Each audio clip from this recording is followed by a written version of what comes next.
want retribution. Oh yeah, we want retribution. Oh yeah, we want retribution. Yeah, we ran out of patience. Boil up with the cold hard hatred. I can feel the vibration. Beat in the streets, it's a new sensation. I wanna break faces on the pavement. I wanna make greatness look complacent. Adrenaline awakened, I can taste it. We can make an impact, grab it and taste it.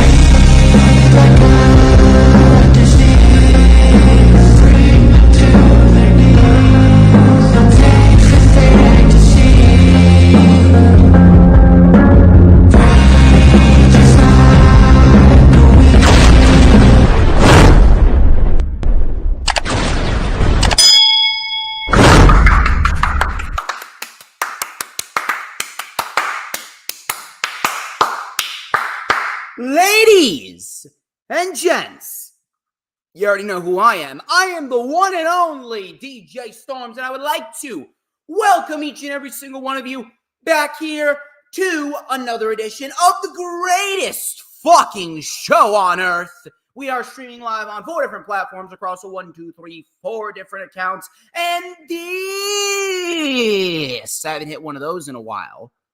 This is the official Lightning Flash update for Saturday. It is Saturday, September 7th. It is the first LFU of the month of September 2024. And we, as per usual, got a lot of shit to talk about as we kick off the final trimester of 2024. It is unfucking believable how quickly this year has gone by. Margie M, thank you very much for jumping on in. I greatly appreciate the support that you always show me. We have a lot of good material, including Heather Reckless. She recently was signed to a TNA contract. Asuka and Sheamus have both re-signed with the WWE. Odyssey Jones has been fired by WWE due to domestic violence allegation. Although we do not have any solid evidence, did WWE jump the gun, or do they know something that we don't know? We're going to talk about that. We are also going to talk about Kevin Owens. How long does he have left on his WWE contract? WrestleMania 42 could be taking place in London, England, in Wembley Stadium, and WWE could be planning a massive mega match for Survivor Series War Games in Vancouver, British Columbia. It could be Gunther, the World Heavyweight Champion, the Ring General Gunther. Got to put the accent on there. Gunther fighting the best in the world himself, CM Punk. We're going to talk about that, plus so much more. As per usual, you already know what to do. Follow me on all platforms of social media. You can follow me on X and Instagram at HistoryMakerDJS. One more time, at HistoryMakerDJS. Both those links are down below. You can follow me on Rumble as well. We're currently live on that platform. You can also donate to me, Venmo or Cashapp. My Venmo is at DJ Storms. My Cashapp is the DJ Storms. You could add me on my personal Facebook as well. For collaborations and business inquiries, please send me an email. My email is, of course, StormsTakeOver@gmail.com. If you like the official DJ Storms business page, I may just send you an invite to join the official DJ Storms Posse group on Facebook, that is. All those links are in the description. Please make sure that you like the stream, no matter where you're watching it from. Like the stream and share it out on all platforms, social media. Get as many people in here as we possibly can. Please make sure that you hit the subscribe button if you're watching on YouTube. And, of course, hit that notifications bell with a huge coup de grace, because that way you will know whenever I pop up on YouTube. Because whenever I pop up on YouTube, oh, baby, it is the absolute best time to be on YouTube. You know why? Because it's the only time that you are going to get to see this glorious sideburn chin strap combination and this beautiful mustache right here. Let me get something. Hold on. It's in my pocket right here. We're going to light it up right here. I haven't done one of these in a little bit, but as per usual, get your DJ Storms wristbands, get your DJ Storms t-shirts, and the greatest piece of merch that you will ever own. It is the DJ Storms Switchblade comb. And just like me, you could be so you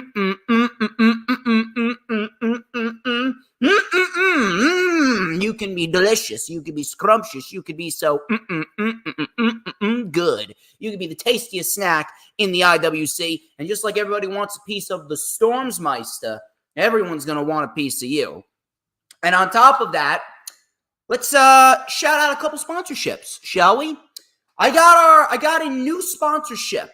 We got ourselves a new sponsorship on tap today for the DJ Storms brand. I would like to shout out Golden Wheel Driving School. That is where I got my hours and my training to get my driver's license. No joke. This is not just me blowing smoke up everyone's ass. I went to Golden Wheel back in 2016 and 2017, and I was able to get my training hours to pass my driving test. It is definitely worth it. And if you still don't believe me, here's a word from your boy, truly, right here. Yours truly, DJ Shizzle Dizzle, and I'm going to tell you why you should bring your kids, or if you're an adult and you're looking for a refresher course, Golden Wheel is indeed the place for you. Check it out.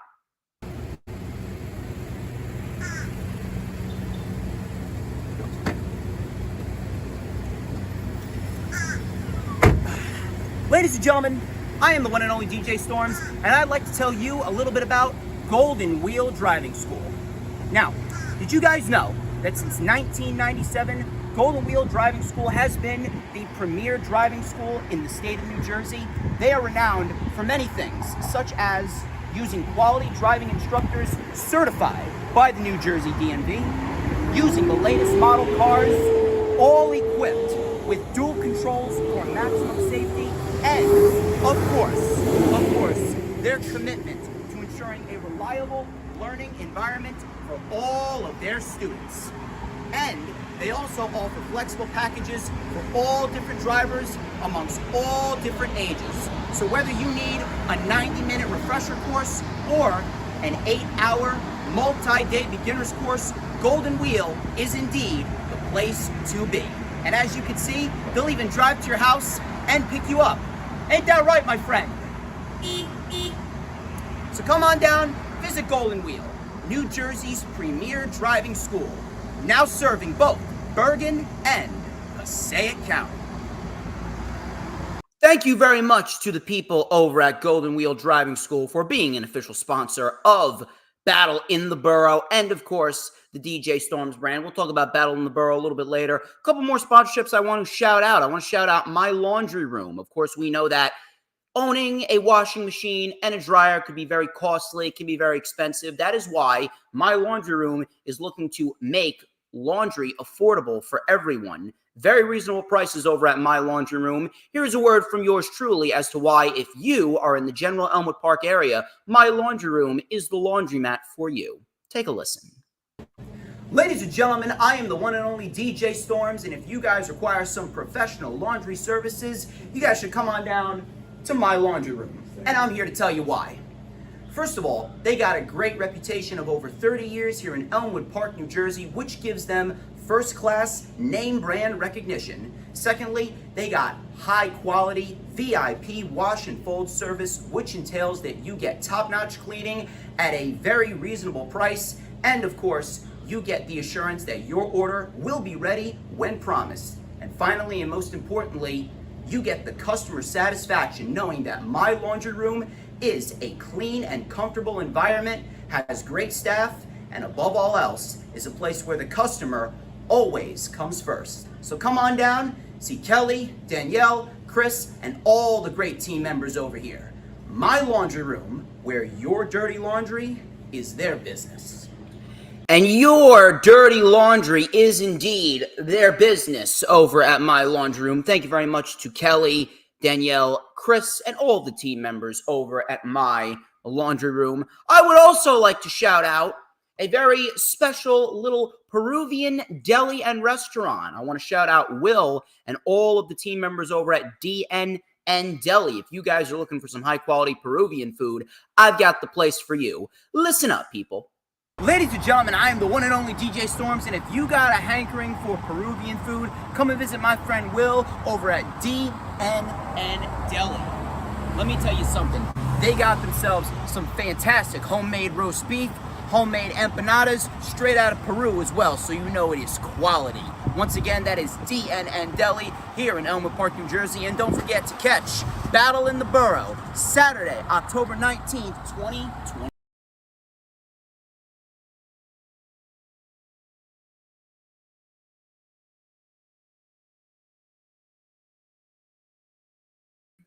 Sorry, my mic was muted there.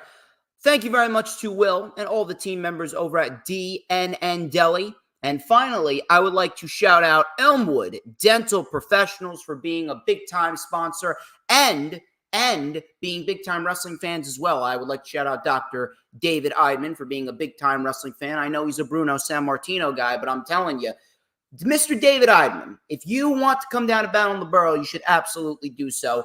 I'd like to shout out him, his son, Dr. Daniel Eidman, and all the team members over at Elmwood Dental Professionals.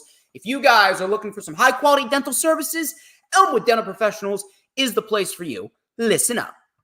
Ladies and gentlemen, I am the one and only DJ Storms, and if you guys are looking for some quality dental care, have I got the place for you. For almost 40 years, Elmwood Dental Professionals has been one of the top-tier, premier dental practices in Bergen County. Dr. David Eidman, Dr. Daniel Eidman, and their entire team have employed a standard of excellence in personalized dental care, which combines uncompromising safety with extensive training and expertise. This enables them to provide the quality dental services that their patients deserve.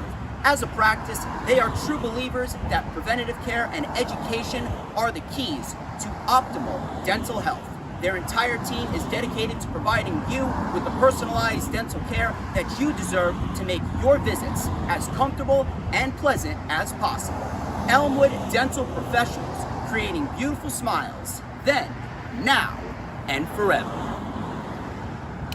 Elmwood Dental Professionals has indeed been creating beautiful smiles then, now, and forever, and I'm going to be putting a lot of beautiful smiles on people's faces on October 19th at Battle in the Borough, but we'll talk about that a little bit later. Let us get straight into the festivities here. News, rumors, and reports. We got a lot of them. First of all, Fightful Select, they reported that Giselle Shaw requested and was granted a release from TNA, and you won't see me shedding a single tear there. Giselle Shaw, not my cup of tea. However, they did replace Giselle Shaw with a much more suitable name in the women's division, Heather Reckless. I've seen what Heather Reckless can do, and Heather Reckless is actually pretty damn good. And you know what? If I was to start a wrestling company, she would actually be one of the women that I would love to have in my division. And according to PW Insider, TNA has indeed signed Heather Reckless to a contract. She even put it in her bio. And I'm very, very happy for Heather Reckless, so congratulations to her. How you doing? The Final Hoss, thank you very much for stopping on by. By the way, people, be sure to get your super chats in, get your super stickers in, get your super thanks in, and of course, become a member of the channel if you haven't already done so. Julia. Let's talk about Julia. For those of you that missed NXT No Mercy, Roxanne Perez had a successful championship title defense against Jada Parker in what was a fairly solid match. I was actually shocked that Jada Parker looked as good as she did. I'm not sure if she's going to be an NXT Women's Champion anytime soon. To be quite honest with you, she really ain't that ready. But for one night, Jada Parker actually put on a decent performance against Roxanne Perez, who is undoubtedly one of the best women's wrestlers that WWE has right now. But Julia, she made her presence known. She came out, interrupted Roxanne Perez's celebration after her title defense and stared down Roxanne Perez. She even made the challenge for the first NXT episode on the CW in the All-State Arena in Chicago, Illinois. And they seem to be having trouble selling tickets there. It looks like even with WWE's top-tier marketing, Even with WWE's top tier marketing, NXT cannot pack in a building unless they are going piggybacking off of another major WWE PLE. But that goes without saying. I know some people are going to try and spin the narrative into AEW. Let's be honest here. Tony Khan is great at what he does, but he doesn't know how to market. I said it once, I'll say it again. The reason why WWE is as good at selling out all of these arenas is because they market well. And guess what? They probably marketed NXT well, but NXT didn't sell out. They didn't sell out for No Mercy, and they certainly haven't sold out for either of the shows in St. Louis or Chicago. Why? Because the NXT product sucks. But nevertheless, Julia is definitely going to make the NXT women's division better. And I got a report from Viper Reports and PWN. Julia is expected to be the face of the NXT women's division going forward. She's expected to remain on the NXT brand for a while to settle into the WWE life. Now, I have a question. And listen, I have applied this to every wrestling show that I watch. Julia is very good. She brings a certain level of intensity. And by the way, she is a smoke show. That goes without saying.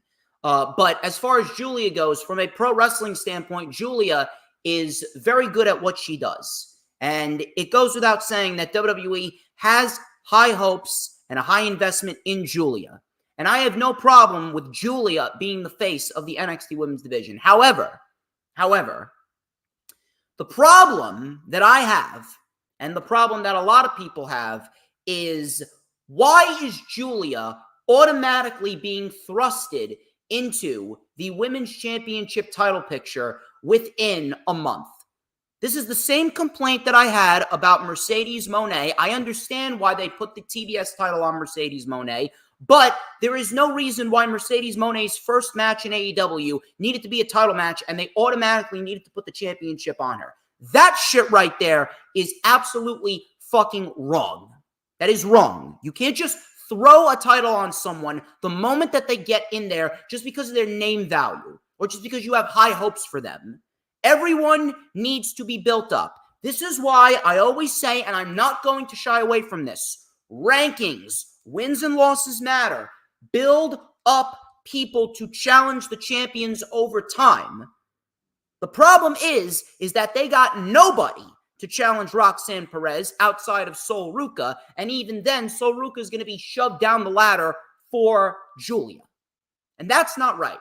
It is not right that people just come on in and get championship matches immediately. And I know some people are going to reference, well, Kevin Owens did that. You didn't really have a problem with it back then. Listen. Kevin Owens is a rare breed. Kevin Owens is a very, very, very rare breed of an individual. There is not many individuals like Kevin Owens. There's not many individuals that can just come on in, be awarded a championship, and have it look good. On top of that, that was a part of a storyline. If Julia wins the NXT title on October 1st, which more than likely she will, where is Roxanne Perez going? What are they going to do with Roxanne? There really is no other option for Roxanne other than to move up to the main roster. And right now, there really isn't a spot on the main roster for Roxanne. And I know it's fucking sad when you think about it, but the majority of WWE's main roster women's division is straddled in tag teams and faction, while you have the same fucking people in Rhea Ripley, Liv Morgan, Nia Jax, and Bayley playing Ring Around the Rosie, fighting for both major singles women's championships. Everyone else is in a fucking tag team or a faction. And that is fucking inexcusable. That is as inexcusable as you can get. Triple H's booking of the women's division, for the most part, there has been some glimpses of brilliance, but from an overall perspective, Triple H's booking of the women's division has been absolutely fucking garbage this year. And it's really getting under my skin. But as far as Julia goes, why are we just thrusting her right into a title picture? I'm sorry. That shit needs to fucking die. We all know that Julia is very good at what she does. WWE has high investment in her, and WWE has big plans for her. But that doesn't mean that we need to thrust her into a women's title match and just give her the championship. You realize how disrespectful that is to the rest of your women's division? I complained about it with Mercedes Moné when she was automatically given a TBS title match against Willow Nightingale, and now I'm complaining about it here. Julia should be built up over time. If you need to put Julia in the women's title picture, you can at least build her up a little bit and then do it at Deadline in December. Because the next step, if Roxanne loses, which more than likely she will, the next step is her going up to the main roster. And there's no spots for her on the main roster right now. Because every other woman, minus their main stars, they're all in fucking tag teams and factions. There is no need for Julia to be fighting for the NXT Women's title this early. And that really gets on my nerves. WWE needs to do a better job at building up challengers, making wins and losses matter. I will never shy away from that. Wins and losses matter. And AEW needs to get back within the rankings as well. Speaking of the women's division, Asuka. Asuka recently signed a new long-term deal with the WWE, according to PW Insider. That is not a shocker whatsoever. I think it's pretty obvious that Asuka was going to be a WWE lifer. Odyssey Jones. A lot of people have been talking about Odyssey Jones. The cancel culture vultures have been coming out of the woodworks about Odyssey Jones. How you doing, Hooligram? By the way, people, Hooligram, he'll be coming on my channel tomorrow for the rewind for AEW All Out. Should be a fun show tonight. But we'll talk about All Out tomorrow. Odyssey Jones. Odyssey Jones, he was removed from the internal WWE roster this past Tuesday. This came really out of nowhere. And Sean Ross Sapp of Fightful did some digging to find out why. Mr. Sapp, he found out that Odyssey Jones was taken off of TV due to domestic violence allegations coming to light. Nothing about an arrest or charges being pressed have been released to the public, and the talent have not been informed of this situation. Brian Alvarez of the Wrestling Observer newsletter, he actually followed up with Sean Ross Sapp's report, and he said that WWE actually fired Odyssey Jones. He stated that there was no press release, but he was informed that they terminated his contract effective immediately. Now, this really came out of nowhere. This came out of nowhere, and this was very, very, very shocking to say the least. I don't think anyone knew about this, and if you're going to try and tell me you knew about this, you're a fucking liar. Unless you know Odyssey Jones personally, you had no idea that this was even a thing. I had no idea this was even a thing, and it really just came out of the blue, took everyone by surprise, especially after they seem to have been pushing Odyssey Jones fairly decently in the last couple weeks. They had him make his Raw debut after how many months? It has to at least have been a year and a half, maybe a little bit more, a year and a half in fucking catering, right? Year and a half in catering. They call this guy up. They do nothing with him for 14, 15 months. He shows up and he helps the New Day fend off the Final Testament, and it seems like they're planning a heel turn between Kofi Kingston and Xavier Woods. It seems as though everything is pointing towards Xavier Woods finally breaking away and going heel, which I was very much looking forward to. Now, all of that has seemingly been scrapped, and Odyssey Jones has been reportedly fired by the WWE. Now, I'm not sure who came to light with these domestic violence allegations. I'm not sure how exactly it got released to the public. I do not know of anyone that knows Odyssey Jones personally. I do not know of anyone that has had a direct affiliation with Odyssey Jones. I really don't. But I think it goes without saying, and everyone will be in full agreement with me, domestic violence is pathetic in every sense of the word. And to be quite honest with you, it's very disgusting and sad that this society This society always reverts to violence. This society always resorts to physical altercations without actually talking to people like normal human beings. And I know I've said this before. I'll probably end up saying it again. I have been a very vocal guy. I have been very, very vulgar. I have been very, very, very in your face when it comes to what I say. But at the end of the day, the words don't mean nothing. Words mean nothing. I have never physically struck another human being, male or female, in my life. I'm certainly not going to start today, not going to start tomorrow, not going to start anytime soon, not going to start ever. People have really lost the aspects of their humanity. We're honestly becoming savages. However, I need to pose the question, where is the physical evidence? Right now, it's just allegations. And this is the one thing that I hate about society. The worst thing about living in 2024 is someone states a lie on social media. It spreads like wildfire and then magically becomes the truth. And that is the one aspect. Matter of fact, there's a lot of aspects, but that's probably the number one aspect of this society that I hate. There's been no charges pressed. There's been no arrest. As far as I'm seeing, nothing has been released to the public unless, now I'm not sure what's going on, but could this be a case of WWE knowing something that we don't know? I do not know what is going on with Odyssey Jones.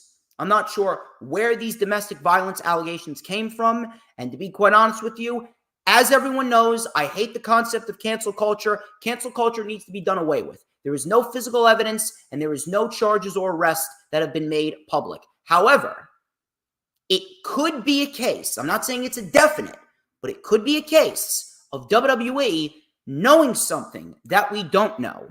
Maybe WWE has information that they're not releasing to the public, especially with the Vince McMahon documentary coming out and the Vince McMahon, Janelle Grant sexual assault lawsuit that is going on right now. WWE, they have their names attached to that, and you know that they're going to be brought up a lot in that court case. So WWE, they could very well be withholding information from the public because they do not need any more dirt on them than they already have.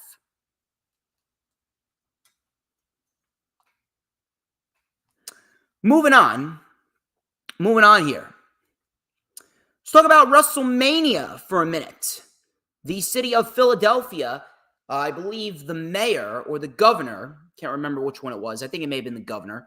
Governor of Philadelphia, he actually revealed that WrestleMania 42 was going to be coming back to Philadelphia. And that post on social media was subsequently taken down. And it looks like they may not be getting WrestleMania. But I got news from the WRKD wrestling account on X. WrestleMania 42 could very well take place in London, England. And you know something? I can definitely get behind that. I can absolutely get behind that. And if they want to, if they really want to, we could be in for one hell of a fucking event in Wembley Stadium. That right there is something that I'm very much looking forward to, and I'm very much interested in seeing what WWE pulls for a WrestleMania in London. And I have already pitched a big-time match for Gunther. Gunther and Cena, WrestleMania 40, well, that's 41. But as far as 42 goes, John Cena will be retired by then. I don't know if Gunther's still going to be the World Heavyweight Champion by then. For all we know, for all intents and purposes, he could be.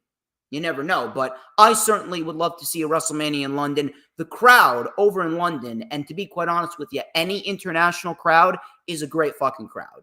Even the crowd in Cardiff with 4,200 people for AEW Dynamite a couple weeks back. Holy shit, Cardiff was on fucking fire. Cardiff was on fire for that show.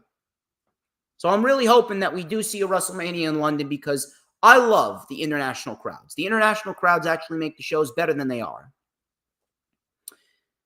I'll tell you who else has signed a new contract with WWE. Besides Sheamus, besides Asuka, Shayna Baszler, according to Fightful Select, has indeed signed a new contract with the WWE. And I kind of expected this, but my guess is since Shayna Baszler is at that age, even though she looks in great physical shape, she is in her mid-40s. She is in her mid-40s, and she's probably just looking to get comfortable. She's not looking to go hog wild, and she's not going to go back to the indies and do a lot of traveling. She's probably going to stick with what she's doing with WWE and just collect a paycheck. And it's quite fucking sad, if I'm going to be quite honest. It is quite sad that Shayna Baszler is just nothing more than another body collecting a paycheck on the roster. No one gives a fuck about the Pure Fusion Collective. But, listen, hey, she's getting paid, she's happy. I got some news on the Casino Gauntlet match. The Casino Gauntlet match took place back on August 25th, 2024, in Wembley at AEW All In. What went down with the Casino Gauntlet? Well, as many people know, Christian Cage was the one to win the Casino Gauntlet match. He won the Casino Gauntlet match by pinning Kyle O'Reilly with the help of Luchasaurus, aka Killswitch. Apparently, Sean Ross Sapp of Fightful Select reported that Christian Cage winning the Casino Gauntlet match was not the original plan. The original plan was to have Hangman Adam Page win by pinning Jeff Jarrett. And to be quite honest with you, that realistically should have been the outcome. I'm not going to bullshit you. I love Christian Cage, but after everything that we've seen, especially what we saw on Dynamite this past Wednesday, Page should have won.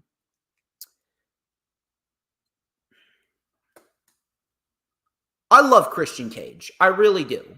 But apparently, Christian wasn't supposed to be the original winner of the Casino Gauntlet match. It was supposed to be Page winning by pinning Jeff Jarrett. That realistically should have been the outcome.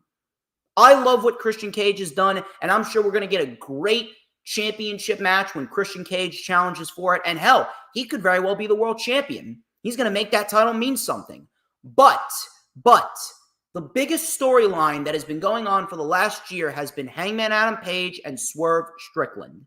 And I understand you had to give Bryan his big moment because it's his last full-time year, but Bryan didn't need the world title. As great as Bryan is, Bryan didn't need it. Swerve should have retained at Wembley, and Page should have won the Casino Gauntlet. And after everything that happened, especially with Page burning down Swerve's old childhood home, the match at All Out should have been Page and Swerve for the AEW World Championship.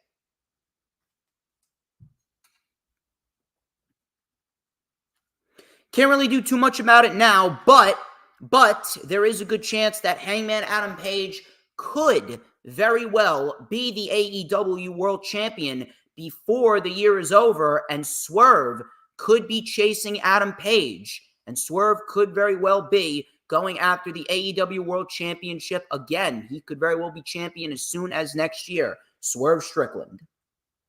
Kevin Owens. Kevin Owens was in an interview with Sports Illustrated, and this was back on May 4th. I do believe that this was for Backlash. I believe it was an interview prior to Backlash. As people know, Backlash saw Randy Orton and Kevin Owens versus Tama Tonga and Solo Sikoa in a no disqualification tornado tag team match, which was a very good match, by the way. Kevin Owens stated in the interview with Sports Illustrated back in May that he has 9 months left on his current WWE contract. This would take him into the beginning of 2025 before his contract inevitably expires. Now, I don't really know what's going on with Kevin Owens. I don't know Kevin Owens' thought pattern. I don't. However, Kevin Owens, he does seem like a WWE lifer. He seems like he's going to retire in WWE, and he's content with being in the role that he's in. However, with Kevin Owens being the guy that he is, being the family man that he is, and being a guy that is in his 40s and he's going to look for a lighter schedule now. I'm not saying it's a definite, but could we see Kevin Owens in AEW? I certainly wouldn't mind it. If anything, I'm shocked that Kevin Owens has not even contemplated going to AEW. That really fucking shocks me. But I'll tell you this, I'm glad that Kevin Owens and Sammy got the moment that they got at WrestleMania 39 last year. That right there was easily the best WrestleMania moment that we've seen probably since Bryan won the World Championship at WrestleMania 30. And then obviously we had the big Cody Rhodes moment that we saw this year with Cody finally finishing his fucking story. As far as Kevin Owens goes, I don't know Kevin Owens' thought pattern. I really don't know his thought pattern. I don't know what he wants to do. I don't know where he wants to go. More likely than not, he's going to end up staying with the WWE. But there's always that chance that he could very well change his mind for obvious reasons. Kevin Owens stated in a Sports Illustrated interview back in May that his contract with WWE is expiring in 9 months. Now we are at the beginning of September. We're probably looking at February when it expires. I do not want to make any assumptions at this very moment. I do not want to make any assumptions, but maybe Kevin Owens could very well be moving on from WWE. It all depends on what he wants to do. I certainly would not mind seeing Kevin Owens in AEW, and I think a lot of people would love that. Kevin Steen, I mean, he's great. And on top of that, maybe he wants to spend a little bit more time with his family. You get a lighter schedule in AEW. You never know. Ultimately, he could probably end up staying with the WWE, but there's always a chance.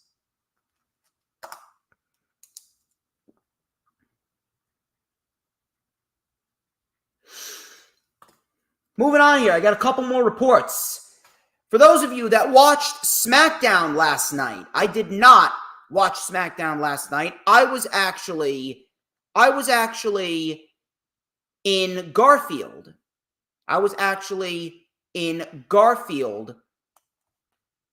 And that was at Century Field in Garfield. Very nice field, by the way. Very, very nice. And ISPW, they had a little prelude event. I saw Alex Ryman fight GKM. I saw Vargas defend the Tri-State title against El Magnifico. And then Rick Recon, my man Rick Recon, he defended his championship against the Shining Star, Ray Kalitri. Always have great respect for Ray Kalitri. Always have great respect for the heavy metal hitman, Rick Recon. Fun time. I was able to watch most of Collision. I watched Rampage as well. I did not watch SmackDown, but I did see what happened. I did see what happened as far as the results of SmackDown go. And apparently, Giovanni Vinci made his re-debut, if you will. He made his re-debut, and we saw Giovanni Vinci lose in about 4 seconds. He lost in 4 seconds to Apollo Crews. He didn't even get his shirt off. He didn't even get his custom-made pants off. It was just a complete and utter shit show. So apparently, according to WrestleVotes, they were able to get a little inside scoop on what happened, and they tweeted out during SmackDown, and I quote, "I'm told there are a few key," and that is in quotations, key figures within creative that absolutely hated the direction on the Giovanni Vinci angle tonight. Hashtag SmackDown. Let me take a sip of my Sprite over here.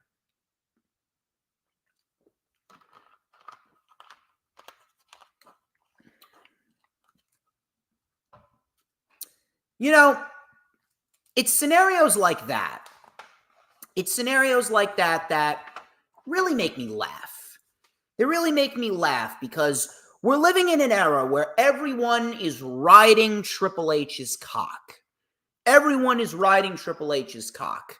And trust me, people ride a lot of dicks, both literally and figuratively, in the wrestling industry. They do.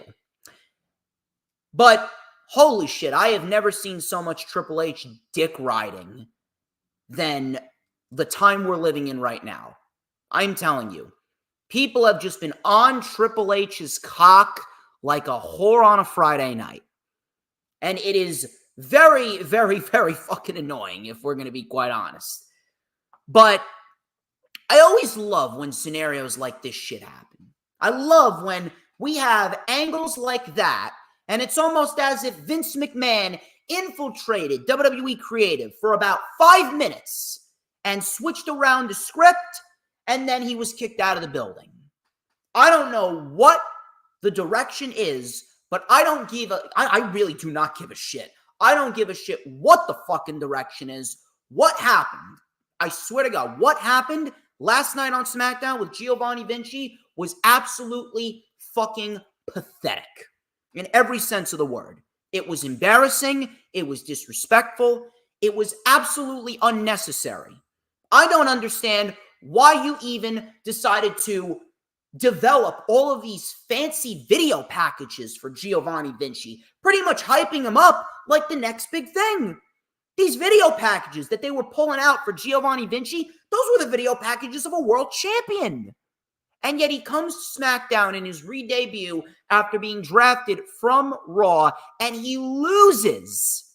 He loses in 4 seconds to Apollo Crews and disregarded like a piece of trash left on the side of the highway. I don't get it. I don't give a fuck what the follow-up is. It doesn't fucking matter.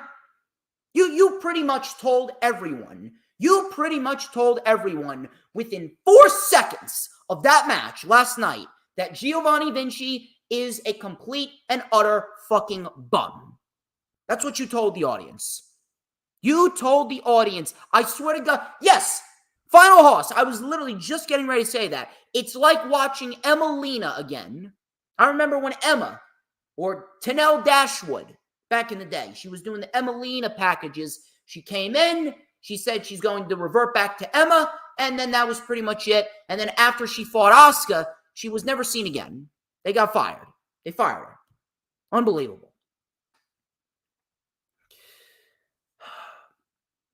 Whatever the follow-up angle is, don't mean shit. It doesn't. What happened with Giovanni Vinci on SmackDown was embarrassing, disrespectful, completely unnecessary, and beyond, I mean beyond fucking pathetic. How you have the video packages that you've developed for Giovanni Vinci, you developed the video packages of a guy that you're basically presenting as, realistically, guy like that could be a world champion. Guy like that could be a world champion with the look, with the video packages, with the character, and the in-ring ability. And what do? You job him out in 4 seconds to Apollo Crews. And you pretty much tell your audience that Giovanni Vinci is a bum. Why even go through the trouble of creating those video packages? Hell, why did you even break up Imperium? Why did you even break up Imperium? Giovanni Vinci would have been better off with Ludwig Kaiser on Monday Night Raw in the tag team division. What a joke. That shit pisses me off. I'm telling you, that just pisses me the fuck off. That gets me fucking heated beyond belief. How you doing, James Puniseka? Thank you very much for stopping on by. You missed my rant about Giovanni Vinci being jobbed out in about 4 seconds last night on SmackDown. I actually need to catch up on SmackDown. But there is a pay-per-view tonight. It's called All Out. AEW All Out. We got ourselves one hell of a show tonight. And Hooligram, he's in the chat right now, he will be joining me for the rewind for All Out. That is going to be tomorrow at 2 p.m. my time, which is 11 a.m. Hooligram's time. So Hooligram, you better get your ass up, get yourself some breakfast, get yourself some coffee, because we are going to be rocking and fucking rolling on time, brother. We're going to be rocking and rolling on time. And my final report before we move on here, Gunther. The Ring General Gunther. He is the man right now. He is one hell of a performer, and he is the world heavyweight champion. And my, oh my, does that title look good on him. Well, I got some reports from Viper Reports and PWN, and they have reported that one of the matches that are currently being considered on the table for Survivor Series of this year is Gunther defending the World Heavyweight title against CM Punk. Now, that is a big money match. That is definitely a big money match. That is a match that I can get behind, and I'm certainly looking forward to it. However, what exactly are they going to do with Drew? Are they going to end the feud with CM Punk and Drew McIntyre after the Bad Blood pay-per-view? Because realistically speaking, Bad Blood is going to be the end. Bad Blood is going to be the end. Bad Blood, we're going to see CM Punk and Drew McIntyre inside Hell in a Cell. Raging Girl Gamer, how you doing? Rage, you got to hit me up if you want tickets for Battle in the Borough. We'll be talking about that in a little bit. But as far as CM Punk and Gunther goes, Punk realistically is going to win that Hell in a Cell match if he's fighting Gunther. So what is going to happen with Drew? Not really sure. If anything, Drew McIntyre could very well just slip into he's going to slip into an enhancement role, so to speak. Drew McIntyre, and he's certainly above this. Everyone would agree with me. Drew McIntyre is above being in an enhancement role, but after this CM Punk feud, where's he going to go? Drew's never going to be a world champion again. He's not. What else is there for Drew to do? Have they even teased anything for Drew to do after this rivalry with CM Punk? There's not much. There's really not much. Whoever wins this rivalry between Drew and CM Punk, the next stop for them is the World Championship. And CM Punk, obviously, we know where CM Punk stands. Punk is not going to be a world champion now. If anything, if there is going to be a time to crown CM Punk as the world champion, he's probably going to be the one to take it off of Cody Rhodes. When? I don't know. But we're going to get Cody and Punk at some point. As far as CM Punk and Gunther goes, Gunther right now is the man. Gunther right now is top of the line.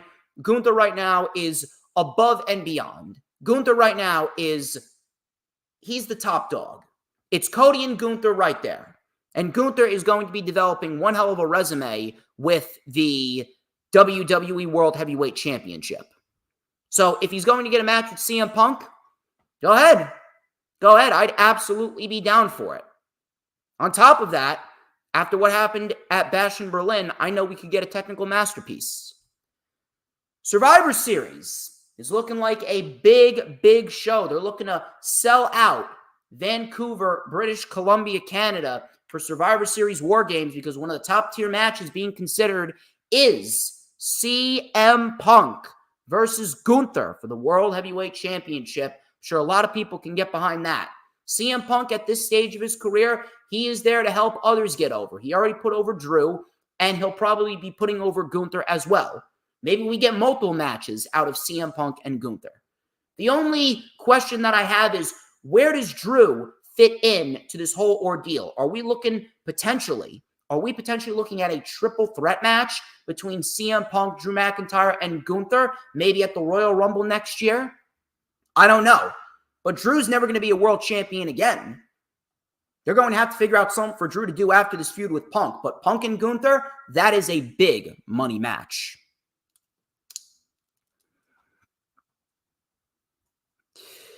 Those are all your news, rumors, and reports for today. We are going to get into the weekly show reviews in just a little bit. We're going to be talking about Raw, Dynamite, and Rampage. I did not get a chance to watch SmackDown, but I do know that we are looking at a loaded show next week. It's a steel cage match next week with Solo Sikoa and Cody Rhodes for the undisputed WWE Championship. I'm assuming we will see Roman Reigns again next week. I hope everyone is having a very good weekend. Thank you very much to Margie M. Thank you very much to James Punaseca. Thank you very much to Grega John, the final host. Thank you very much to Raging Girl Gamer for being a solid member for 5 months now. She is an absolute beast in every sense of the word. Thank you to Hoolagrim. Thank you to everyone who decided to stop on by. We are going to get into the weekly show reviews in just a little bit. First things first, I would like to shout out some more sponsorships. I would like to shout out the Ruggla Shop and my main man, Kevin, over at the Ruggla Shop. He is a very good guy. He makes some high-quality material over in Elmwood Park, New Jersey at Route 46. So if you guys are interested in checking out the Ruggla Shop, here is a word from yours truly as to why you should go on down to get some great baked goods and smoothies. Ladies and gentlemen, I am the one and only DJ Storms, and I'm coming here with one of the best kept secrets in Bergen County, the Ruggla Shop.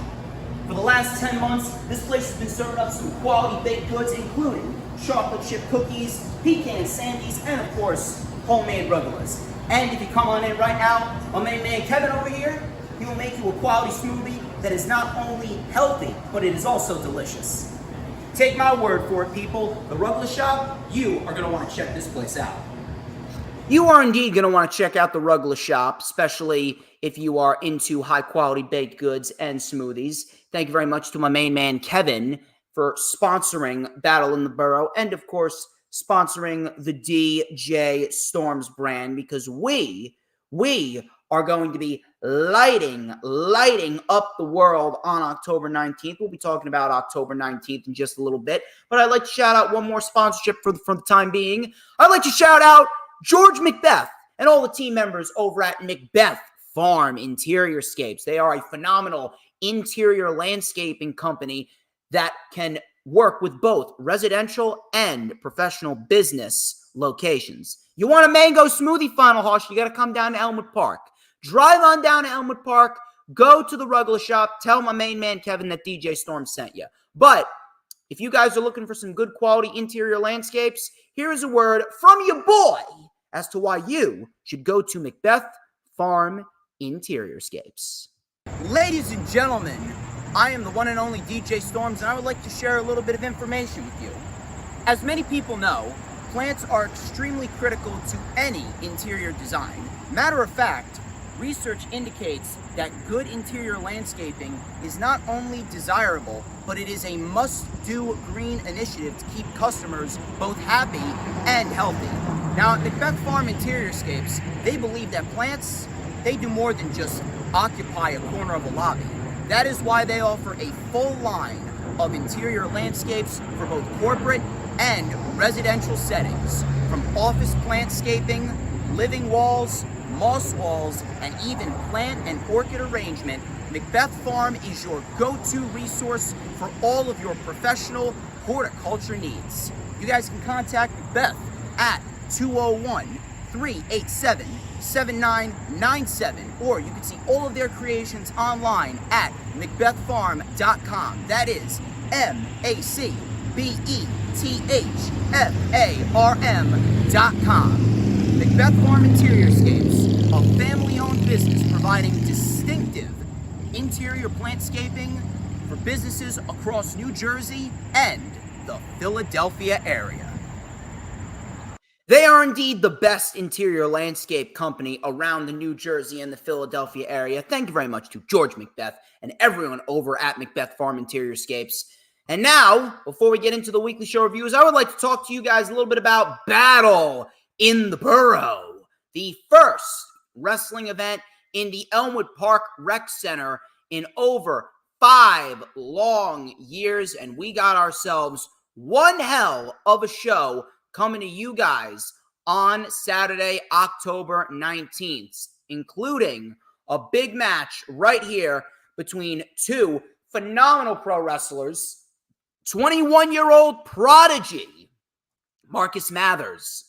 He is going toe-to-toe with Dr. Sleep himself, Anthony Gangone, and after speaking to Billy Fetsky of Titan Championship Wrestling, thank you very much, Mr. Fetsky, he has said if Gangone can remain the TCW MoBFI TV American Champion on October 19th, he will indeed be defending his championship against Marcus Mathers. Can Marcus Mathers overcome Dr. Sleep's wrath, or will Dr. Sleep halt the momentum of the 21-year-old prodigy from PA? You guys are going to have to wait to find out. You can get your tickets $25 at the door, or you can call 201-507-2577, or, of course, DM me, serious inquiries only. If you would like early access to tickets, please make sure you send me $25 via Venmo or Cashapp. You are going to want to see this match. This is big. I'm thinking that match may kick off the show. We also got a couple of first-time ever matchups. This match is indeed a first-time ever match. One half of the Silk City Kings, Kenny Bangle. He's going to be going one-on-one with the King of Rock himself, the heavy metal hitman, Rick Recon, for the first time ever. Kenny Bangle, this is the first singles match he's taken this year, and he is looking for a big win. Can Kenny secure the biggest win of his career, or is Rick Recon going to dish out a dose of heavy metal mayhem? You're going to have to wait to find out. As per usual, get your tickets at the door. Call 201-507-2577, or you can DM me, serious inquiries only. And then, of course, if you guys are into some great women's action, I do have the match for you. It is the Battle of the Tiffs, if you will. It is Tiffany Grady versus the Cotton Candy Princess Tiffany Avatar.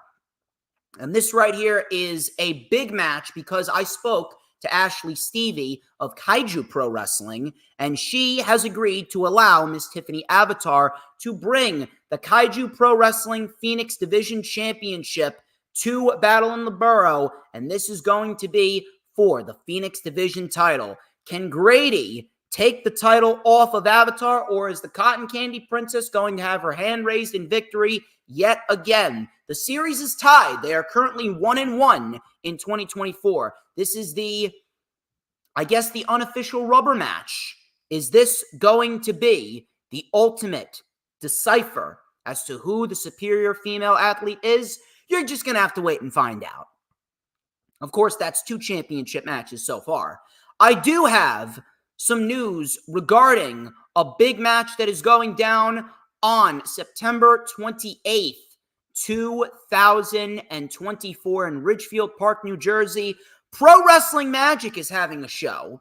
Pro Wrestling Magic show back from vacation, and they have themselves one hell of a main event. It is the Pro Wrestling Magic World Champion, Alex Ryman. He is defending his championship against the 7-foot-tall Meadowlands monster himself, Bruno, a.k.a. El Oso Blanco.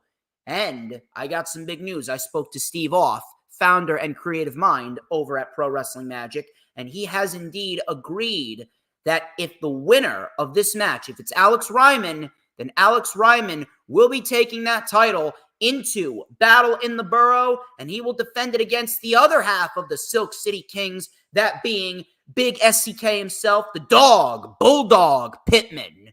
These two, they have fought numerous amounts of times, and they are no strangers to one another. Who is going to walk out as the world champion? You're going to have to wait and see to find out. But if Ryman does not win and Blanco wins, then Blanco has his work cut out for him, because Blanco will be taking on his friend, a very good friend of his, and a man that he said he wanted to face. And I made this match official. If Blanco wins, he will be taking on the Venezuelan playboy himself, Mateo Marcelos. 2 good friends, 2 proud fathers, 2 men who are looking for superiority. Mateo says he needs to win. Blanco is looking to humble Mateo, bring him down a few pegs. Who is going to be the world champion at the end of Back from Vacation? You're just going to have to wait to find out. But if you guys have any predictions on who's going to win this match or who's going to win this match, please let me know your predictions. Let me know your predictions in the comments. Let me know your predictions in the chat. DM me your predictions as well. I'd love to hear from you.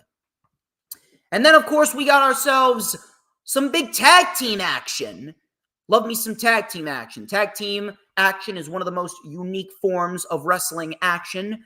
And we got 2 of the best tag teams on the planet right now. Vic Delicious and Hale Collins, the Now. They will be taking on Micah and Seth Cortez of The Audacity. And if you guys don't already know, The Audacity holds a big victory over the Now, because last October, the now worthy Outlaw Tag Team Champions, but Vic Delicious was injured. So Micah and Seth took advantage of a 2-on-1 situation. They became the Outlaw Pro Wrestling Tag Team Champions last October. Now, they have since lost the titles, but the Now have been foaming at the mouth for retribution, and the Now are indeed looking to take the Audacity down several pegs. They are former 3-time and record-setting ISPW World Tag Team Champions. The Now will be taking on 2-time Outlaw Pro Wrestling Tag Team Champions, the Audacity. That is on Saturday, October 19th at Battle in the Borough, right here in Elmwood Park, New Jersey. And last but not least, the main event of the show. Ladies and gentlemen, you're going to want to get your popcorn for this one. The main event of the show, a first-time ever encounter as the NWA's hottest new prospect, Spencer Slade, accompanied by his manager, the Greek Savage. He will be taking on 30-plus-year veteran, the Timeless Crowbar. And Savage is so confident in his client, Spencer Slade, that he is elected to put his own brand's championship on the line. This is for the Savage Heavyweight Championship, going down on Saturday, October 19th at Battle in the Borough. Tickets available right now at the door. Call 201-507-2577, or, of course, you can DM me serious inquiries only. Now then, let us talk about Monday Night Raw. Monday Night Raw had some decent material going on. It was a nice little bridge show, and you can definitely tell where they're going, as Bad Blood was pretty much set up within this one show. Rhea Ripley kicked off the show, and she was all smiles. She was relishing in what happened at Bash in Berlin. The crowd was chanting for Mommy. She said they are just getting started. She said that she pinned the Women's World Champion, and now she's looking to get back what she never lost. So Dominic Mysterio came out. Crowd was booing viciously. He says that Liv is still recovering, and Rhea and Priest took advantage of him and Liv and how they were jet-lagged. They didn't get much sleep the other night for multiple reasons. Wink, wink. But Liv will accept your challenge because she isn't afraid of you. She beat you before and she'll beat you again, said Dom. Rhea Ripley said, you can relay this message. I'll face her anytime, any place. So Dom pondered on that verbiage from Rhea Ripley. And then Liv Morgan came out of nowhere. Dom caused a distraction. Now, I'm not sure if this was planned or if this wasn't planned, but we saw Rhea Ripley get her foot tied up in the ropes, and I legit thought that could have dislocated something, torn something, broke something. I mean, Rhea Ripley just came back from a shoulder injury, and now she could be out with a knee injury. Obviously, we all know that it was just an angle, but thankfully, she's okay. But the visual of Rhea Ripley hanging upside down with her leg caught in the rope, great visual right there. That much I will say. And we could be in for a decent match. Looking forward to a decent match between Rhea Ripley and Liv Morgan. Could be the best Rhea Ripley-Liv Morgan match that we've seen. Let's wait and see what happens. American Made versus the Alpha Academy. And they went right after each other here. This was a fun match for what it was. And ultimately, American Made get the win thanks to Ivy Nile locking in a modified Dragon Sleeper, which looked very, very nice. And in the end, American Made get the win. Fun match, but this needs to be the end. I understand that they're in a feud, but we have seen way too many American Made versus Alpha Academy programs. This shit has been going on all summer, and it has run its course. You know what else has run its course? The Wyatt Six versus American Made. I understand what they're doing. And listen, it should be a fun match next week. But the whole Wyatt 6, Chad Gable, American Made storyline, it's been going on for 4 months now. And I think it's time we move on. We need to move on. We've already seen 2 American Made versus Alpha Academy matches. We don't really need to see another one, but I'd like to hope that next week it is the end. It needs to be the end. It's becoming very repetitive. That was actually one of the biggest negatives about Raw. The fact that we were just getting a bunch of rematches. Like American Made Alpha Academy. We've seen that shit before. Zelina Vega and Shayna Baszler. Seen that shit before.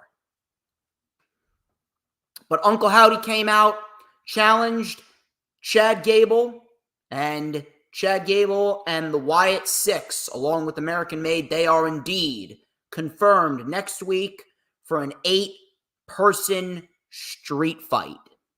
Should be fun, but again, please let that be the end. We need to move the Wyatt 6 on to the Judgment Day, because the Judgment Day are a lot more intriguing to be feuding with right now rather than American Made. We actually need to get Chad Gable's faction on the winning ways. It's very, very counterproductive to see Chad Gable and his faction lose to the Wyatt 6 every single time they fight. Very counterproductive. Joe Tessitore. By the way, he's the new Raw commentator. He sounded great. Now, apparently, he didn't like his performance. Listen, obviously, everyone gets a little nervous. Obviously, everyone is just naturally hard on themselves. Everyone is naturally hard on themselves. I don't necessarily blame Joe Tessitore because I'm like that. I'm hard on myself. But I will say that Joe Tessitore, for his first time, he sounded pretty decent.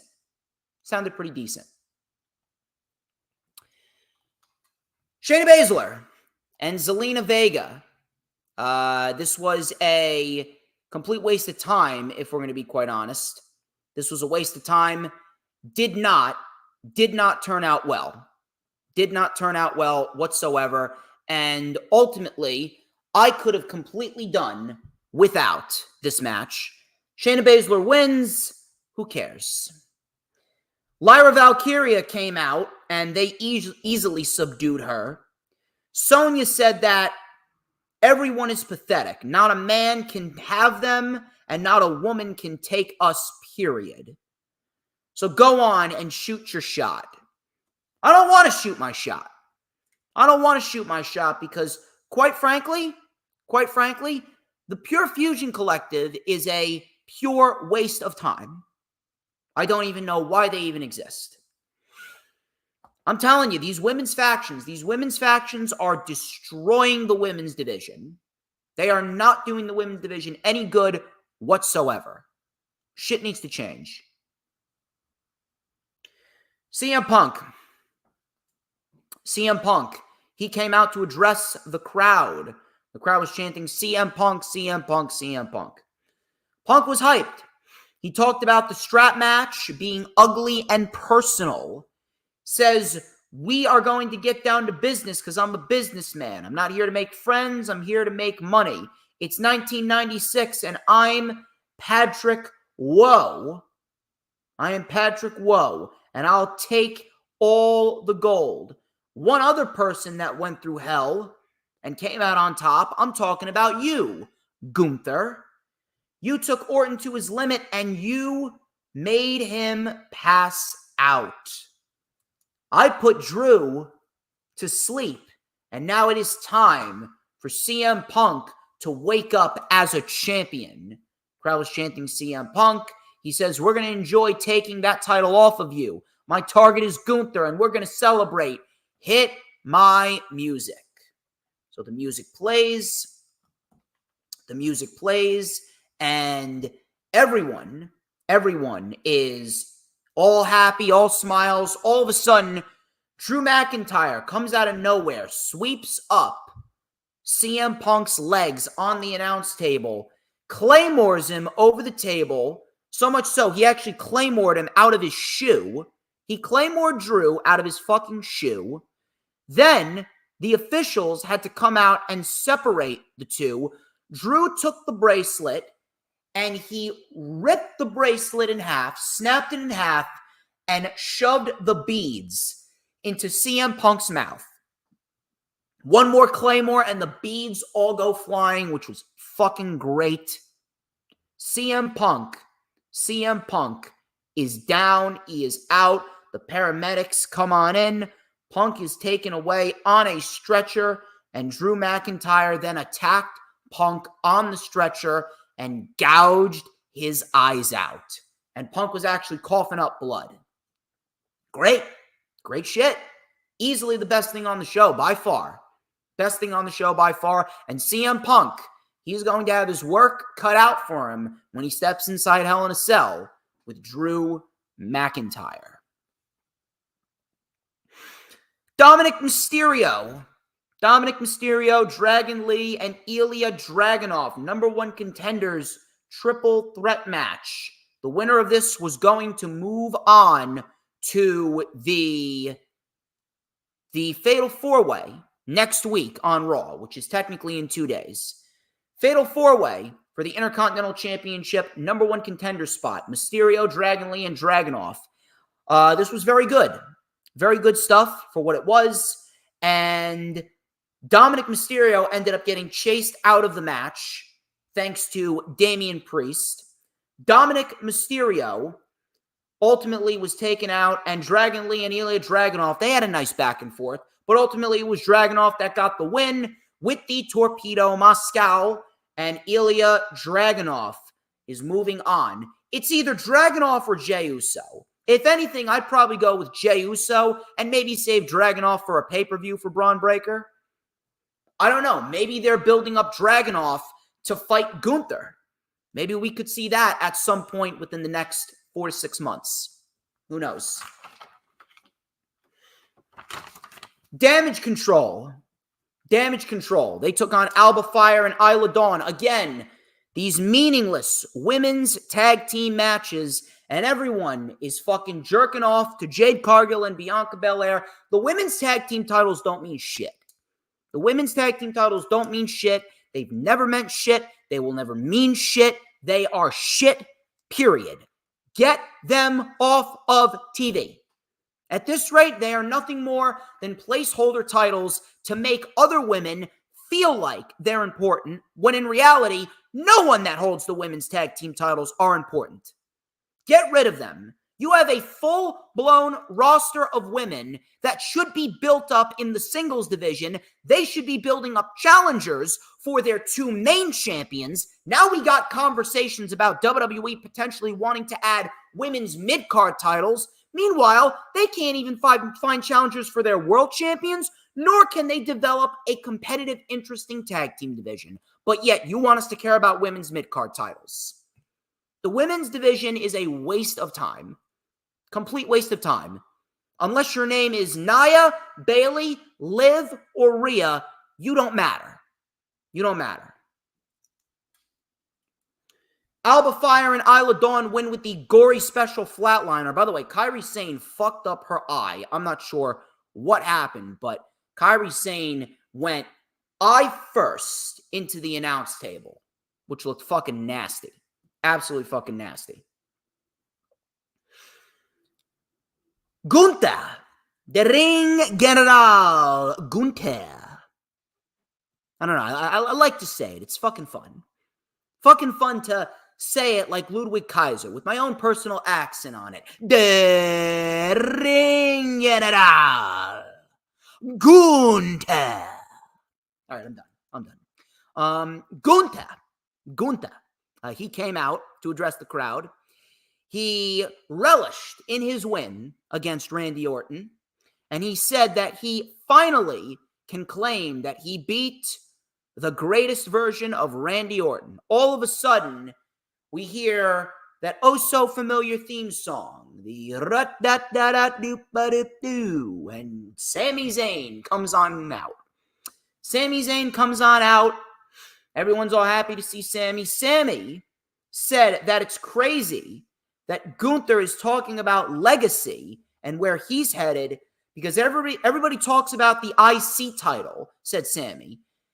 People have said that the greatest of the greats have held the IC title. Randy Savage, Stone Cold, The Rock, Triple H, Bret Hart.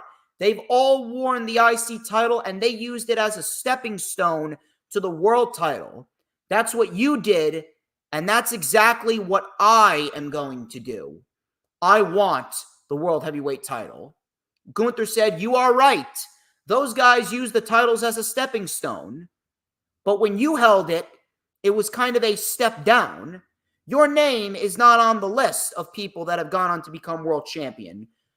Whenever things don't go your way, you pick yourself up and you return to the ring. And I think that that is impressive. If you really want this, my answer is no. So Gunther did not accept the challenge. Sammy then said, you know why you're backing down? Because as good as you are, Gunther, ever since you've been in WWE, I'm the only guy who has beaten you straight up. Do I have your attention now? Make no mistake about it, said Sammy. I will be a world heavyweight champion. Now, is this a world heavyweight title match? You bet your ass it is. This is a bona fide world heavyweight championship match. Absolutely no one should be saying anything different. However, again, I wouldn't be where I am if I didn't call out when they do things wrong. This feud is way too early. Love Sammy. Love Gunther. This feud is too early. I understand why they're doing it, and to a certain extent, there is a little bit of logic behind it because Sammy was the last guy to beat Gunther. I get it. I do. But that doesn't mean it needs to take place now. And this is, yet again, the same problem that I've always discussed when it comes to WWE. You could say the same thing about AEW too. It's both wrestling companies, not just one. It's both. But WWE specifically, they've had this problem for God knows how many years now. They've had this problem probably since the mid-2000s, I would say. WWE's had this problem since the mid-2000s. WWE's main problem is they do not build up challengers. All In was last week. All In was last Sunday on August 25th. Today's All Out, brother. And by the way, it starts at pre-show 7 p.m. Eastern time, so 4 p.m. your time. Listen, we're going to talk about AEW after I'm done with Raw. But the main problem with WWE is always the fact that they do not build up their challengers for their champions. The only champion right now that has any legitimate challengers is probably LA Knight. LA Knight is the only individual in WWE right now that has a solid amount of challengers lined up for him. Escobar, Carmelo, Andrade, couple more people as well.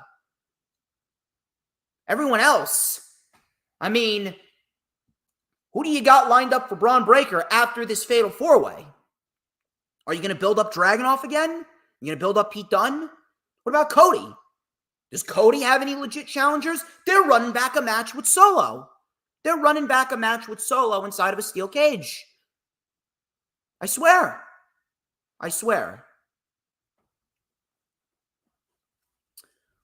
I'm going to enjoy this match. I'm sure a lot of people are going to enjoy Sammy and Gunther. But this is way too early for this program. And this is what happens when you do not build up challengers in advance. Everyone else is already occupied in a feud. Who else is going to be a challenger for Gunther after Sammy? I don't know. Realistically, Sami Zayn, he should be the one to beat Gunther after a 500, 600-day reign. But they're doing it now. Seems very, very rushed. Very, very, very rushed program. Braun Strowman, Sheamus, and Ludwig Kaiser, they were competing in a number one contenders triple threat qualifier, and this was for the final spot in the IC title number one contenders fatal four-way next week. Strowman, he went for a shoulder tackle, but he ended up putting himself through the barricade. Ludwig Kaiser, he had an announce chair thrown at him by Braun Strowman. I don't know why. It's that right there is probably one of my favorite things about Braun Strowman. I don't know what it is, but Braun Strowman being the guy that throws announce chairs at people, it's entertaining. It really is. It's definitely entertaining. So we had a choke slam by Braun on Sheamus for a 2 count. 10 beats of the Bowdrin on Strowman. DVD by Kaiser, which, by the way, they're calling that the Kaiser roll. Bro kick by Sheamus, but Pete Dunne came out with the shillelagh right to the head of Sheamus. Power slam on Kaiser, and Braun Strowman advances to the fatal four-way next week. I don't mind Braun winning. I don't. If anything, I expect Bronson Reed to come back and cost Braun Strowman, and we're going to get one more match between those two. And then after that, I do believe that should be the time that Adam Pearce has enough of Bronson Reed, and Adam Pearce trades Bronson Reed over to SmackDown.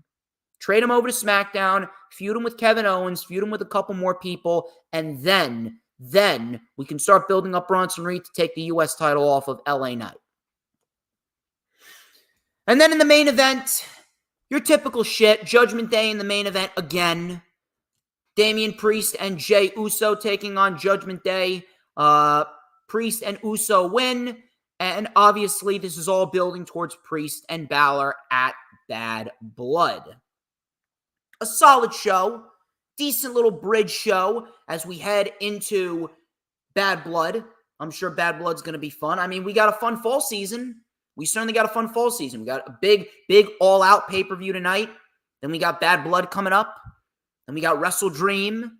Then we got Full Gear. We got Crown Jewel. We got Survivor Series. Whatever NXT shows. I believe we got NXT Halloween Havoc. Plenty of good stuff. Plenty of good stuff.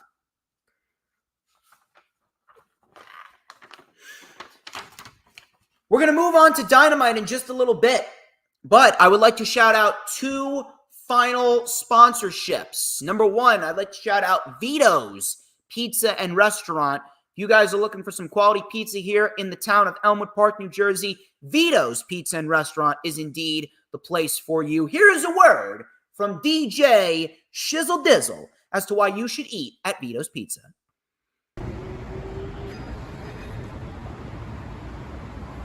Ladies and gentlemen, I am the one and only DJ Storms, and I am here in front of Vito's Pizza and Restaurant here in Elmwood Park, New Jersey. Some of the best pizza in Bergen County. If you're hungry, hell, even if you're not, come and stop by Vito's Pizza. And of course, be sure to catch Battle in the Borough on Saturday, October 19th, 2024. Tickets, $25 at the door. DM me or call 201-507-2577. Thank you very much to Vito's Pizza and Restaurant for being an official sponsor of Battle in the Borough and, of course, an official sponsor of the DJ Storms brand. And finally, I would like to shout out Safa and the entire team of Toasted Bagels, Deli, and Cafe right across the street from Vito's Pizza and Restaurant. Here's a word from myself and Safa as to why you should be checking out Toasted now.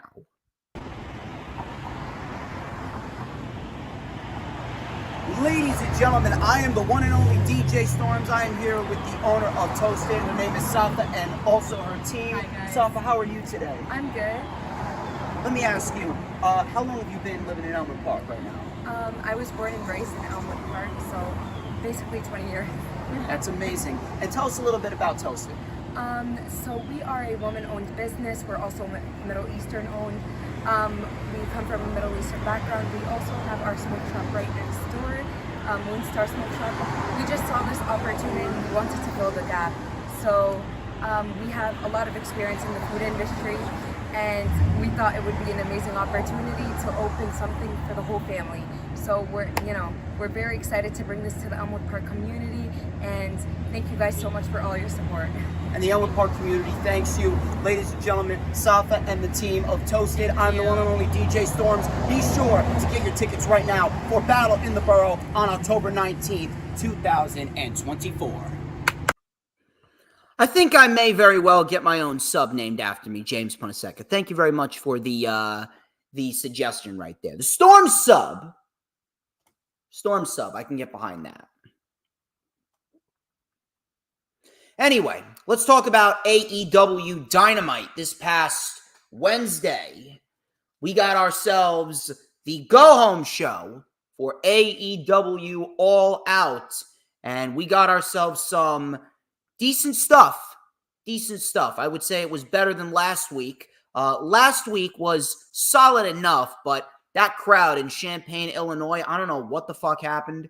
The show actually had some decent moments last week, but the crowd really took a lot out of that show. Crowd was better for this week's show. They were in Milwaukee, Wisconsin, if I'm not mistaken.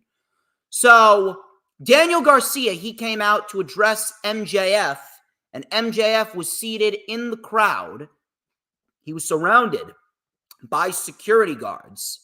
He says that he could easily come on down there and he could snap you, but he says he doesn't want any excuses for when he breaks his pencil neck. Garcia went on to talk about how MJF is fake. He had a couple good zingers here. He goes from his fake tan to his male makeup to the hair transplant from Turkey that didn't even work. But above all else, your fake love that you have for AEW.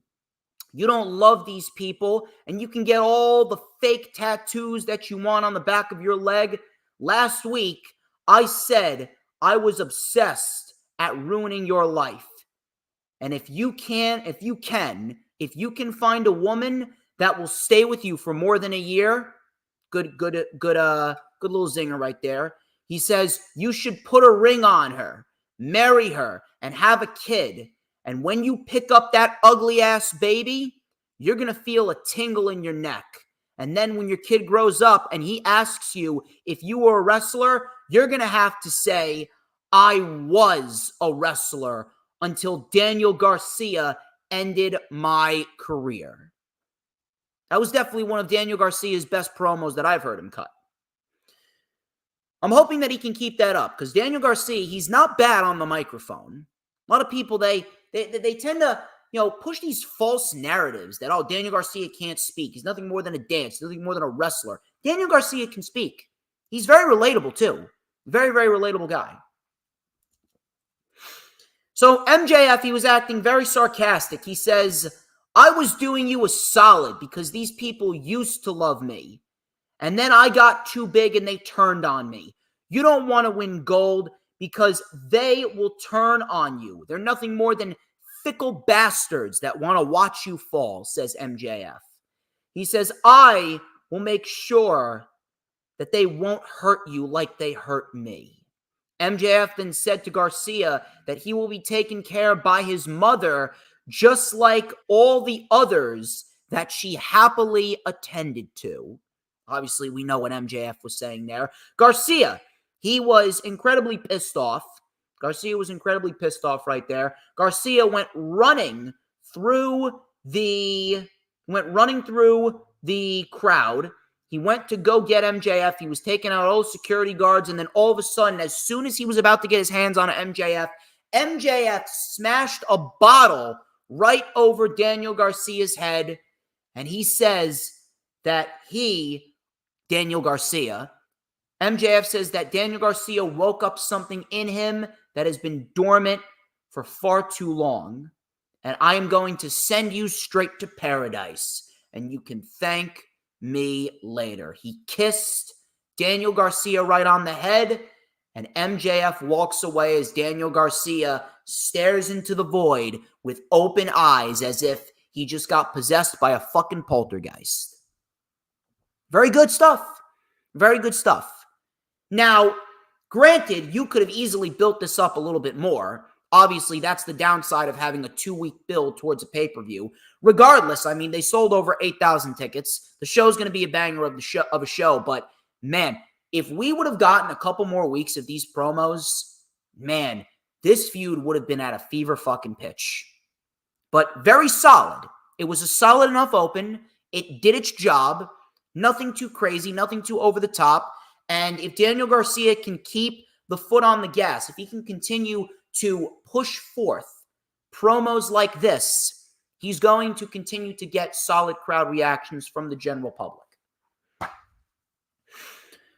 Moving on here, we had Kazuchika Okada versus Kyle Fletcher, and this was for the AEW Continental Championship. This match took place after Kyle Fletcher got a victory over Tomohiro Ishii on Collision last Saturday. And it's almost as if Tony Khan remembered, hey, Okada's the Continental Champion. Now he's defending the title consistently. Who would have fucking thought? Now, this was a great fucking match. This was a great match from start to finish. If you guys didn't watch this match, you could very well make the argument this was probably the match of the week until we get to tonight, obviously, All Out. But this could have easily been on the pay-per-view. If they wanted to put this match on the pay-per-view, I would not have batted an eye. This was great. So the crowd, before the match even started, they were chanting, holy shit. Fletcher, he took over with a tope suicida, big pop. Coming back from commercial, we had a big lariat by Fletcher and a spinning side slam for a 2. Okada with an air raid crash and a diving elbow. Okada flipped the bird. He flipped the bird, but was ultimately caught with a Meishinuku driver. Okada then DDT'd Fletcher on the floor, and then he looked to deliver a tombstone on the apron, but Fletcher countered with a brain buster on the apron, which looked pretty fucking brutal. Coming back from another commercial, these guys got a lot of time. Super kick by Fletcher. Both men were up top. Okada with a drop kick. Fletcher was sent down. Fletcher was then sent into the barricade. A brain buster on the barricade by Fletcher. And then we had a big cannonball over the barricade by Fletcher, taking out Okada. Back in the ring, Fletcher with a diving elbow. He went for the Rainmaker, but Okada hit 2 lariats. Fletcher with a half-and-half suplex. And then a spinning tombstone pile driver. 1, 2, Okada kicked out. Okada kicked out, and Okada, he ended up delivering a low blow behind the referee's back, and then we saw the Rainmaker, 1, 2, 3. Okada retains the Continental Championship in a great, great match. We need more shit like that. We need Okada having more title defenses like that. Matter of fact, this may have been Okada's second best title defense right behind that Pac match. Because that Pac match was fucking phenomenal. That Pac match was easily one of the most underrated matches of the year back at AEW Dynasty. Good shit. Very good shit. So they replayed footage that they posted on social media of Swerve buying his old childhood home. And that was great. That was pretty damn cool. Jamie Hayter, she took on Robin Renegade. Hayter won the match very convincingly with the Hayter Raid. I'm assuming we're going to get a match with Hayter and Saraya. And that right there should be the final bridge match before Hayter gets back into the championship title hunt. I appreciate that they're having Hayter out there winning matches, but are they pushing the rankings? Of course they're not. Matter of fact, it was actually shown on AEW.com that they're not keeping track of win-loss records anymore. Why? Why are they not keeping track of win-loss records anymore? I don't get it. Seriously. They got rid of one thing that made AEW stand out from the rest. Why do we not have rankings? I don't understand. AEW is just making it harder for themselves. Literally, Tony Khan is making it harder for himself to book TV. Tony Khan is making it harder for himself to maintain organization. If the rankings are not going to be enforced, why do we have short matches like this? Why is Jamie Hayter in a scenario where she's winning matches if these win-loss records aren't even being kept track of anymore? I don't get it. Marina Shafir and Jon Moxley, they were wreaking havoc backstage again. They made their way to the ring, and Moxley ran into the Elite. He stood face to face with Jack Perry, and he said, I don't care what anyone says. You're a sweet kid. Jack Perry clearly trying not to laugh. So they went out to the ring, and Moxley said, I wonder if Darby Allin is somewhere in Milwaukee tonight. I wrestled this kid that I never heard of, and I beat the piss out of him, and he smiled. I realized that he's special. Darby, he knows how to play the game, and in the way that it is meant to be played. Everyone knows that it is a privilege. You are not entitled to anything. I just want to have a talk. Don't make me apply pressure, Darby. I just want to talk. And that was it. I'm not sure if they're going to have a segment on Dynamite next week, but this was pretty much it. There was really nothing that came of this.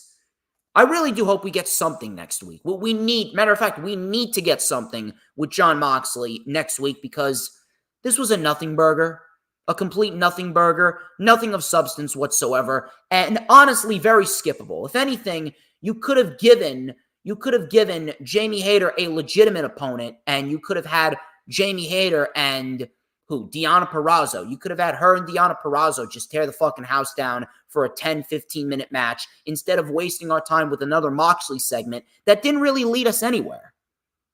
That's the biggest problem. And you could say it's a problem with both companies too. Why are we not working to make every match and segment, not just matches, every match and segment on the show, why are we not working to make them mean something? This was a nothing burger. Mariah May. Now we get to the smoke show. Mariah May. Everyone loves them some Mariah May. It is indeed all about Mariah. Mariah is good for the soul. She may be an evil individual as she took out Timeless Tony Storm, but Mariah is good for the soul. I'm sure everyone here would agree. Mariah May. She defended the AEW Women's World Championship against Nyla Rose. And this was a solid enough match. This really wasn't a match. This was more of a showcase. If anything, Mariah, she got most of the offense here. This wasn't even evenly matched. This was more of a showcase for Mariah. If anything, it reminded me of Roderick Strong and Kyle O'Reilly.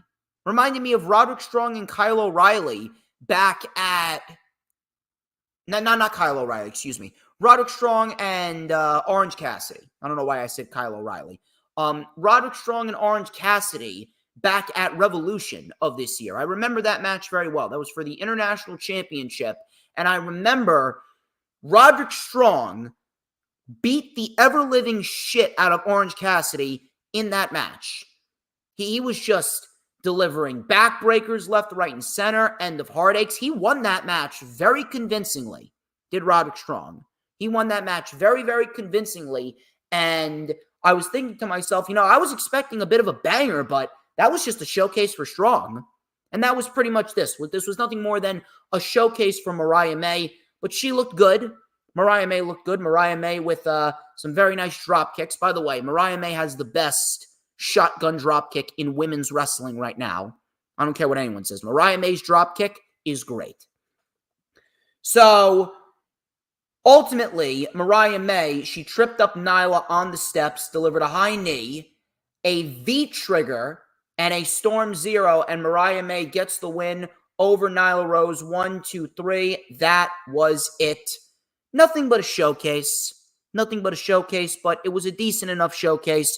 Mariah May, thankfully, she has been featured on TV consistently, and I'm hoping that we do develop some challengers for Mariah. I would love to see her in the ring with Thunder Rosa again. That would be a good one. Love to see her in the ring with potentially a Jamie Hayter. Love to see her in the ring with potentially an Athena or a Deonna Purrazzo. You got your options, but we could very well see Mina Shirakawa as an opponent at Wrestle Dream, and that right there, a teacher versus student type of deal, should be fun.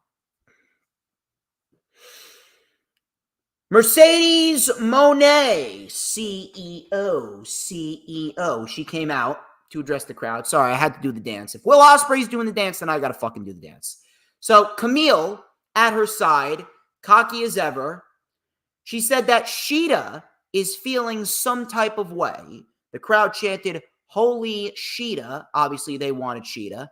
She said that she's faced the company's very best, but she is the face of the company. She's the face of the whole division. And she said that there is indeed a price when you mess with Moné. Sheeta came up on the screen and she said that she was one katana away from losing, was Moné. But you had Camille do your dirty work.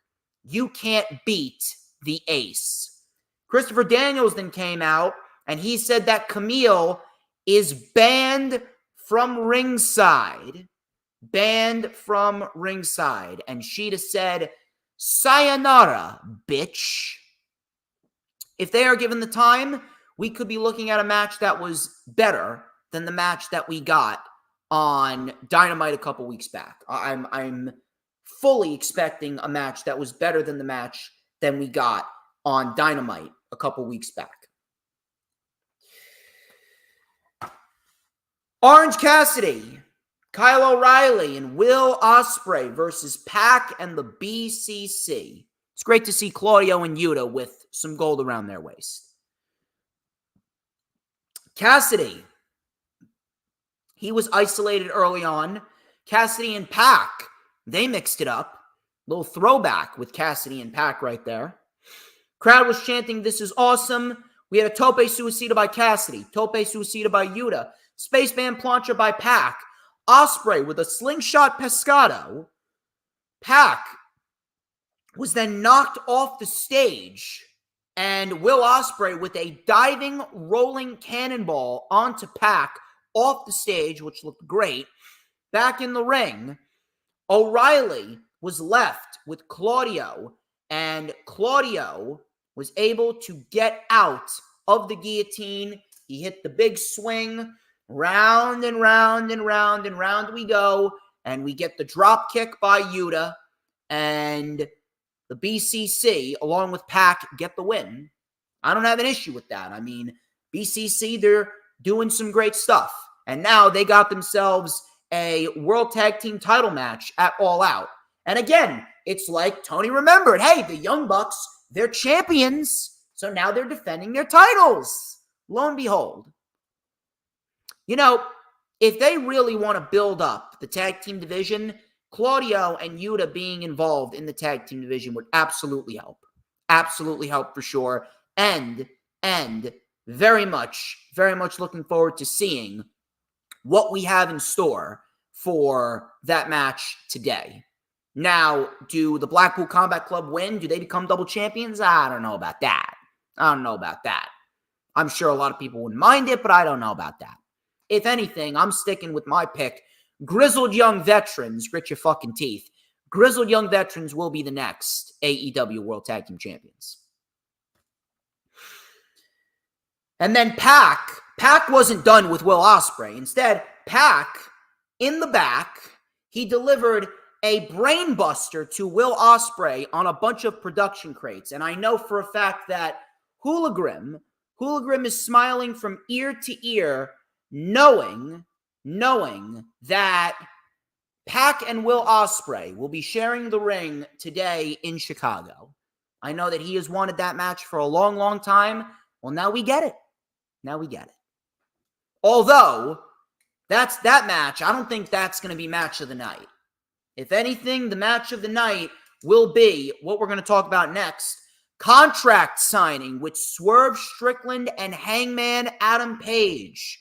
So Swerve came out, Prince Nana doing his shit. Hangman did not come out. Instead, Hangman was shown in front of Swerve's old childhood home. He knocked on the door and he said, "Whose house?" Walks right in, and Page said that Swerve messed up when you showed me something important to you. So Hangman says, "Your childhood home, I can see it now. Your mother running across these dirty-ass floors, making your supper. I bet your father was sitting here in front of the TV telling you to quiet down. You know, I could bet your father didn't love you very much, and he regrets having you." And then Hangman, this was a great line right here that Hangman said. Hangman said, "What a wonderful world it would have been have you never been born." And then as he was walking around the house, he was splashing gasoline all over the house. And Swerve, at this point, Swerve lost it. He flipped over the table, and Swerve was getting ready to have a mental breakdown. Hangman said, you told me how you watched me carry my pregnant wife to the hospital, and you told me that I needed to make a choice between vengeance and peace. But to me, there is no difference," said Page. Page continued to pour gasoline, leading out of the house. Page said, "I told you that I wanted nothing more than to burn your world to the ground. And if I couldn't be the one to take the world title from you, then I am very happy to have helped it slip through your fingers. And this Saturday," said Hangman, "you will be on your knees begging for my mercy, and I will give you none of it. But now it's time to say goodbyes. But not goodbyes from me, goodbyes from you, because this Saturday, you will say goodbye to your joy and your happiness. And tonight, you're going to get a little practice." Hangman lit a stick on fire. He lit a stick on fire, and he said, "The night is dwindling down, and it is time to say goodbye to Swerve's house." He dropped the match, and the gasoline line went all the way up to the house, and the house completely blew up in flames as Swerve pounded the mat. He was on the verge of tears. Swerve was absolutely beside himself as Hangman sat there. He sat there in Swerve's father's old recliner, and he sipped on a glass of whiskey. I mean, that's got to be a top 5 Dynamite ending so far, right? That's got to fucking be. Fucking great. I'm telling you, if there was one match, there's one match that should have been a world championship match. I don't give a fuck what anyone says. After everything that we've seen in the last year, Swerve should still be the world champion, and Hangman and Swerve should be main eventing All Out for the world championship. Unfucking believable. Absolutely unbelievable. Unbelievable segment. And Chicago, dude, Chicago's going to be fucking hyped for that segment and for that match. Cannot wait. Listen, I don't know if they're going to top that Texas death match. I don't know if they're going to top that Texas death match, but holy shit. Holy shit. If there was ever a time to do it, this is going to be the match that could end up outdoing what they did in the Kia Forum in Los Angeles back in November. I'm looking forward to this shit. This is going to be one hell of a fucking match. Very solid show. Very solid show. I'd probably give this show the edge over Raw just because of that ending segment. That ending segment was fucking brilliant. Absolutely fucking brilliant. And who fucking knew? Who fucking knew that these two guys who never even shared a ring with each other up until last year, and now these two guys are in the midst of one of the greatest programs that AEW has ever told since CM Punk and MJF. Absolutely fucking phenomenal. Rampage. Pretty typical episode of Rampage right here. Queen Aminata defeated a jobber. Dustin Rhodes, Sammy Guevara, and Hologram, they defeated the Dark Order. Hologram is quickly becoming one of the best acts during the weekend AEW shows. And the House of Black, they defeated the MXM Collection. You know, if the House of Black want to get involved in the AEW World Tag Team title division, they should absolutely do that. I'd love to see House of Black and Grizzled Young Veterans go. Let them mix it up. Let them fucking mix it up. That'd be fucking great. House of Black and GYV after GYV win the tag team titles. I mean, you could sign me the fuck up. You could sign me up for sure. Pretty quick episode of Rampage. Nothing too crazy and over the top. Now we're going to get into the real meat and potatoes, which is All Out today at 7 p.m. Eastern Time. Ladies and gentlemen, that wraps up this edition of the Lightning Flash Update. Thank you. Thank you very much for stopping on by. I greatly appreciate each and every single one of you. Thank you very much to Hoolagrim. Thank you very much to James Punaseca. Thank you very much to Raging Girl Gamer and Margie M and the Final Hoss.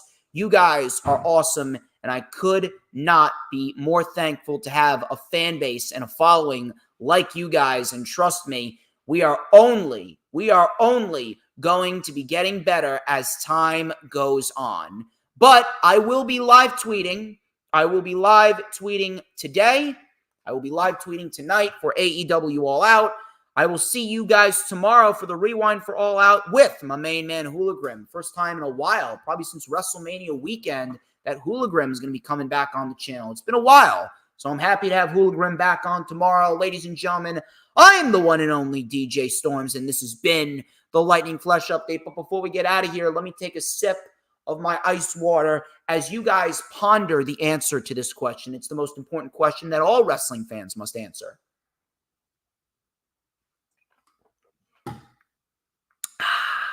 People, who runs the IWC? Matter of fact, don't answer, because I'll tell you who runs the IWC. Who but DJ motherfucking Storms. And don't you ever forget it. Retribution! Oh yeah, we want retribution! Oh yeah, we want retribution! Oh yeah, we want retribution!